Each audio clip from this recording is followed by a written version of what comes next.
and India.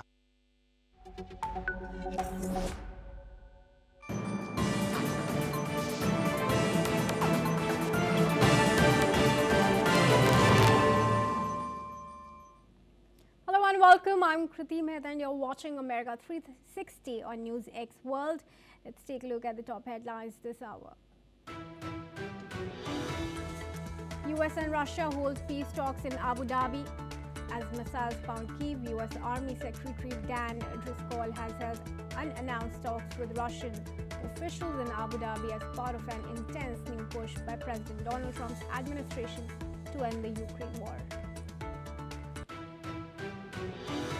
Trump administration ends temporary protected status for Burmese migrants, deeming conditions in the country to have improved enough for citizens to return safely. British Prime Minister Keir Starmer warned there was a tough road ahead to secure lasting peace in Ukraine in comments made Tuesday before a call of the so-called coalition of the willing. Donald Trump's net worth has fallen by $1.1 billion, dropping from $7.3 billion to $6.2 billion as the value of his crypto-linked business ventures collapses.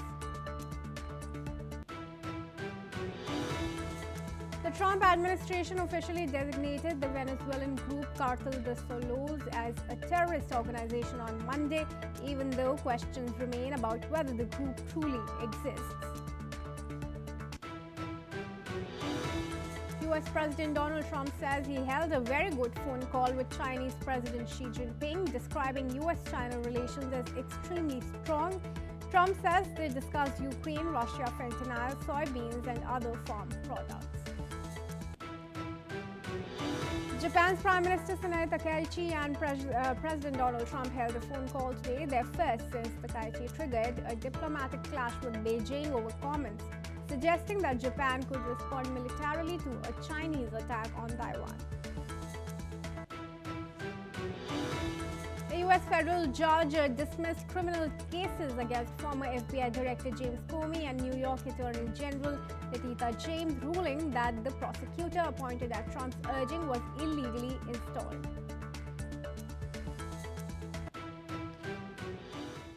And viewers, let's move on to the top focus story, which is the U.S. peace plan for Ukraine and Russia war. U.S. Army Secretary Dan Driscoll have reportedly held talks with Russian officials in Abu Dhabi. These discussions are part of a new push by U.S. President Donald Trump's administration to end the ongoing war. However, the exact nature of these talks and information on members of the Russian delegation still remains unclear. Experts say that although Ukraine supports the essence of the peace deal framework, it still remains cautious about being strong-armed into accepting terms favorable to the Kremlin. The most sensitive issues of the peace plan are yet to be discussed between Ukrainian President Zelensky and President Donald Trump. As of now, Secretary Driscoll and his team is coordinating closely with the White House and is expected to meet Ukrainian officials soon in Abu Dhabi. In a related development, Russian Foreign Minister Sergei Lavrov chose to not address the question when asked about US-Russia talks in Abu Dhabi at a news conference in Moscow. But Lavrov still stressed that any revisions to the peace plan must align with understandings reached between Russian President and President Trump at the Alaska summit back in August. Lavrov's comments come after Ukraine's capital city Kyiv suffered heavy Russian strikes overnight. According to official reports, missiles and hundreds of drones killed at least 6 people, disrupting power and heating systems.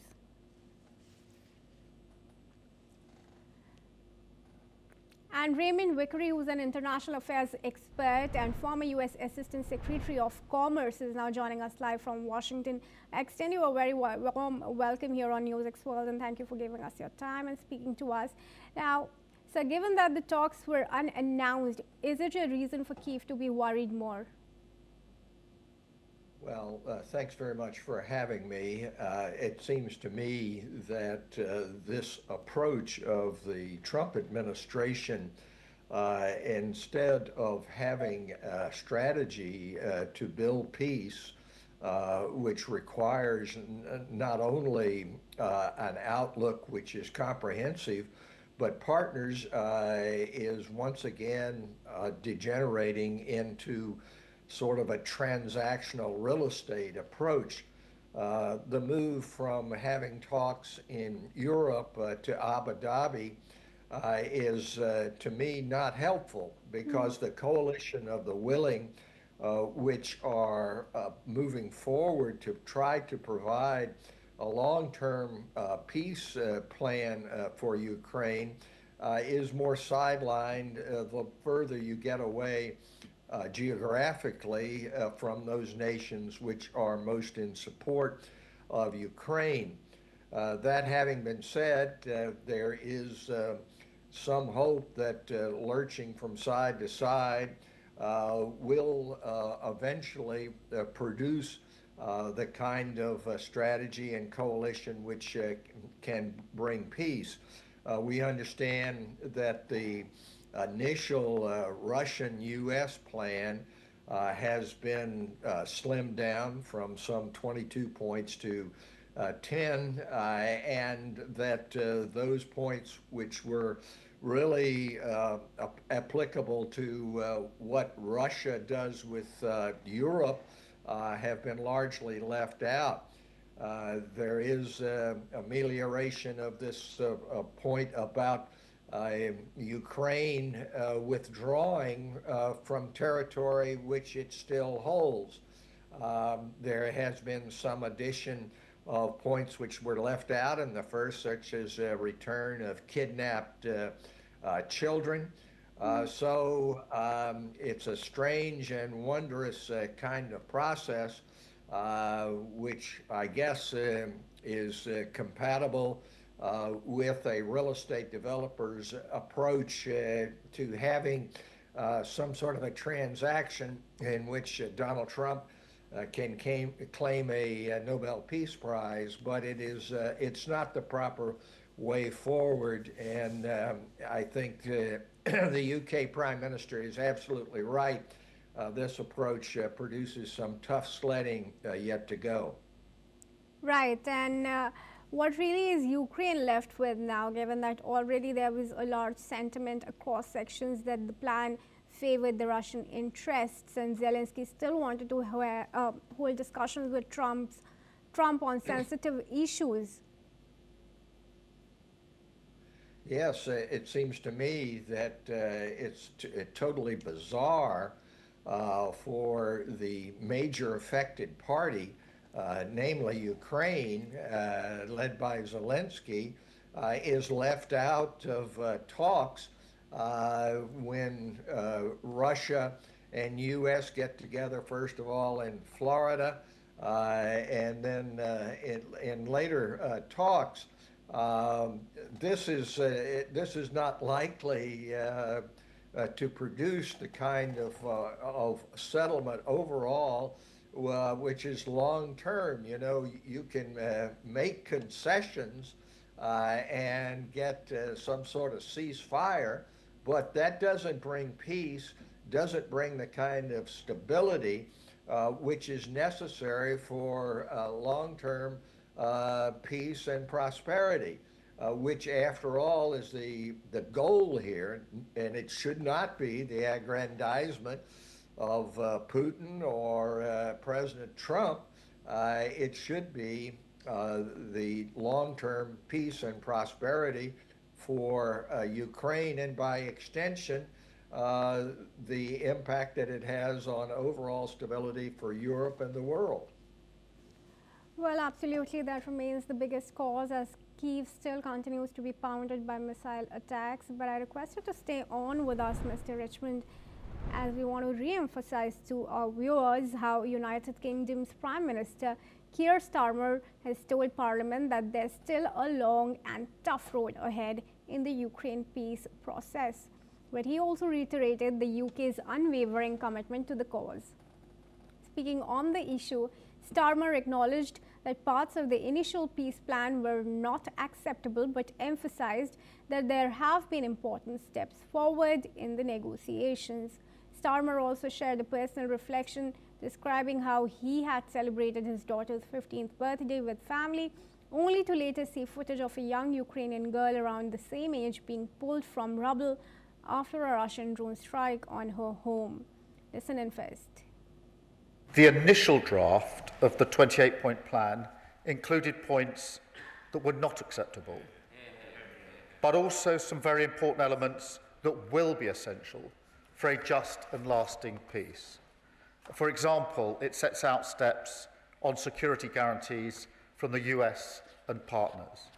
This is very significant, and the discussions in Geneva took important steps forward, with progress between the US and Ukraine on an updated peace framework. And Mr. Speaker, we're clear about the fundamental principles here, that Ukraine's sovereignty must be maintained, that Ukraine should be able to defend herself in future, and that matters about Ukraine and its future must be determined by Ukraine. We are clear their voice must always be at the heart of the process, and elements relating to Europe and NATO will need the consent of Europe and NATO members. Let's bring back Mr. Vickery into the discussion. Mr. Vickery, now of course Starmer has made it abundantly clear how he's sympathizing with the Ukraine side. But in fact, he's also refusing to rule out the possibility of Putin rejoining the G7 if the war comes to an end. Well, let's be clear that with the fall of the Soviet Union, the West, meaning not a geographical designation, but those nations who are committed to democracy, had tried to integrate Russia into the overall security architecture of Europe. That was symbolized by the admission to the G7, which became the G8. And there were also talks for a role, really, of Russia in NATO. And those were going along well, and Putin changed the calculus completely. He changed it back to his predilection for a Russian empire which had become the Soviet Union, and which he regretted very much, called it the worst catastrophe in diplomatic history when the Soviet Union was dissolved.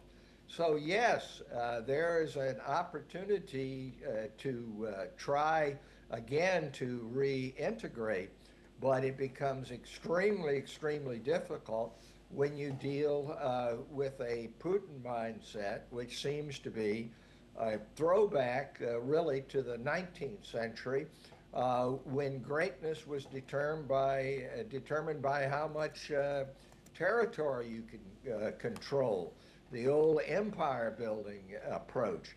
So yes, there are elements in Russia which in the 1990s and early 2000s were very, very hopeful for integration and a security architecture for Europe, which included Russia. And those talks can go forward, but it's very difficult to see how that can happen unless there is a complete change in terms of orientation of the present leader, namely Vladimir Putin. All right. Well, thank you for sharing that with us, Mr. Vickery, but I request you to stay on with us as we move on and tell you that US President Donald Trump is now planning to speak directly with Venezuelan President Nicolas Maduro, despite Washington formally designating him as the head of a terrorist organization. The decision to engage in direct talks marks a shift in the US approach, with speculation growing that military action is not imminent. Sources within the Trump administration suggest the talks are part of a broader diplomatic strategy and emphasized that while military operations, including drug interdiction efforts, are ongoing, a military strike on Venezuela is not planned at this moment. The US has ramped up its military presence in Latin America, deploying warships, jets, and marines amid rising tensions. Trump's recent comments indicate that diplomacy may be prioritized over military action, with oil exports potentially playing a key role in future negotiations. Venezuela's oil, which is largely shipped to China, could be offered as leverage to the US in exchange for political concessions. Venezuelan officials, including Maduro, have expressed readiness for face-to-face talks with Washington, though any formal discussions have yet to be scheduled.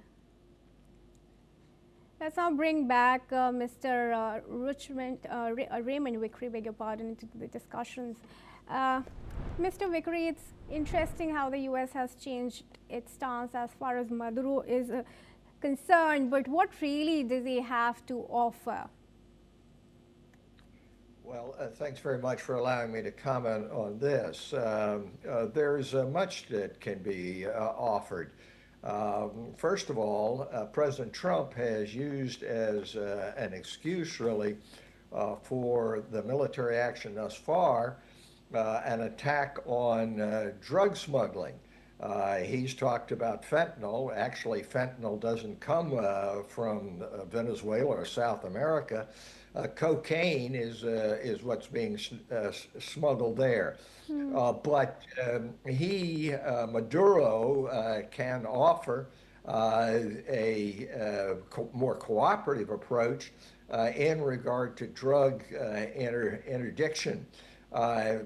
He also can offer, in terms of the relationship with the Venezuelan opposition, a realistic path to return to democracy. Whether he's willing to do that or not is unknown. But the leader of the opposition in Venezuela, as you know, received a Nobel Peace Prize and is there. There is a mechanism for being able to return Venezuela to something resembling what it had before, and that is a democracy.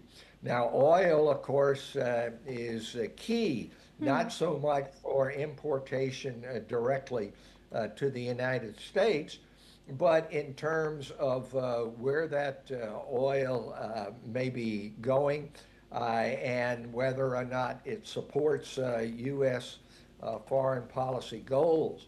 But here again, the real problem is the approach of the president to this as a transaction between two leaders. That's not the way in which you wage peace. You have to have the strategy. You have to have partners. Thus far, we do not.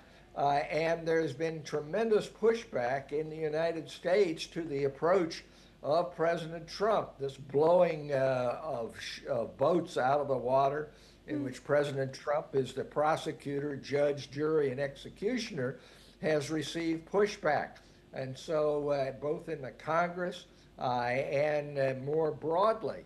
So President Trump is in some sense reacting to U.S. domestic pressure not to have another war started in South America. Well, thank you for sharing your knowledge with us, Mr. Vickery, here at NewsX World, and we appreciate your perspective. For now, viewers, let's move on and tell you that the United Nations has called for swift and impartial investigations into Israeli strikes in Lebanon, including last week's attack on the Ain al-Hilwin Palestinian refugee camp that killed 13 people, including 11 children. Now, since the November 27, 2024 ceasefire, more than 330 people have been killed and 945 wounded, with at least 127 civilians among the fatalities. Now, the UN has said that Israel should investigate its strikes, while Lebanon should examine any violations on its side. The Rights Office has also warned that continued Israeli attacks have damaged civilian infrastructure, hindered reconstruction, and prevented over 64,000 displaced people from returning home. The UN has urged all parties to respect the ceasefire and noted Israel's construction of a wall near the Blue Line has restricted access to local lands, though Israel maintains it does not cross the UN demarcated border. Now, Adrian Calamil, who's a terror scholar from New York, joins us live. I thank you for joining us here at NewsX World. How do you see the progress in this direction after the UN observations? Thank you for having me, first of all, and good evening to all your viewers. This is going to be an issue for, we're going to see more and more of this. I would say this has been if you talk about the strike on the refugee camp, the Aina Halya camp, there were 2 Hamas operatives and possibly a few more that were targeted there. We have to look at the peace plan that's been proposed by Trump. Hamas is supposed to be disarming right now. So what I expect to see, and this is what we saw there, is Hamas moving out of the conflict zone, that conflict zone, into another one and kind of disguising itself in there. And actually before October 7th, 2023, we did see 2 isolated attacks that were actually Hamas carrying out attacks from Lebanese soil. So that's kind of the situation with Hamas. And now the other thing we need to keep an eye on, obviously, is the situation south of the Litani River, which is supposed to be the buffer zone that's taking place right now. And really, that has supposed to have been a buffer zone for the last 20-something years or more. And it's been a real failure of the UN Security Council in Resolution 1701. So if you look at the strikes by Israel, especially this one, I think it was November, 2 days ago, maybe 3 days ago, it took out a key member of Hezbollah, Haitham Tabatabai, one of the few remaining. He's a first-generation Hezbollah member. His job was to reconstruct their Hezbollah's military capacity in the south. So this is what Israel is looking at, and this is kind of what they expected, that Hezbollah is not going to play by the rules of the UN. They're going to continue, as they have for the last 20, 30 years, to militarize south of the Litani and pose a threat. And Israel is trying to stop that from becoming a reality again after they degraded all those weapons depots, manufacturing sites, tunnels, command centers, what have you, during the 2 years of basically warfare that were happening in the region. As far as the UN investigation goes, the UN, I don't think is the right body to be investigating anything, quite frankly, especially when UNIFIL, which is the team in southern Lebanon, which is supposed to disarm and monitor Hezbollah, has done nothing for those decades. And then when you look inside Gaza, UNRWA was clearly involved with October 7th and elements of October 7th, including the kidnapping. So that's kind of my view on UN's ability to investigate these type of things. All right, that was a very detailed response from you, and I thank you for sharing that with us. With that, viewers, let's move on and tell you that the Trump administration has also announced that it will end the temporary protected status for citizens of Myanmar in the United States. The decision is based on assessments that conditions in the country have improved and citizens can now return home safely. The latest move by the US comes amid ongoing political turmoil in Myanmar following the 2021 military coup that ousted the civilian government and sparked armed resistance across the country.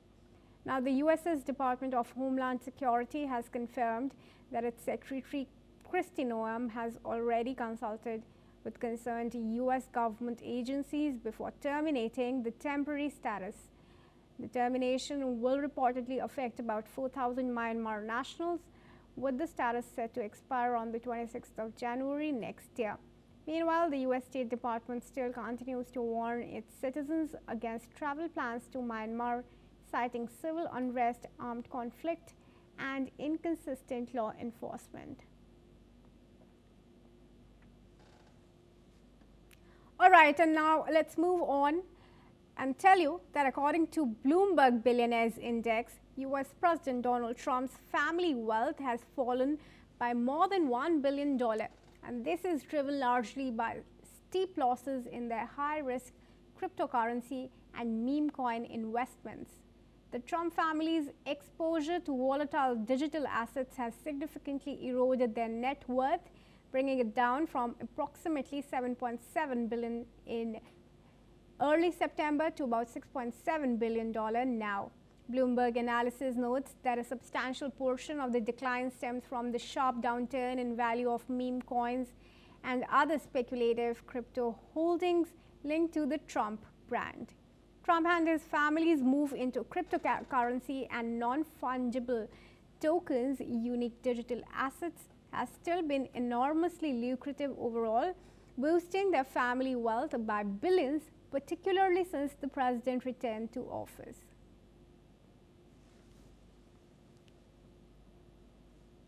And that's a wrap here on America 360 on NewsX World. Keep watching for more news updates from across the world.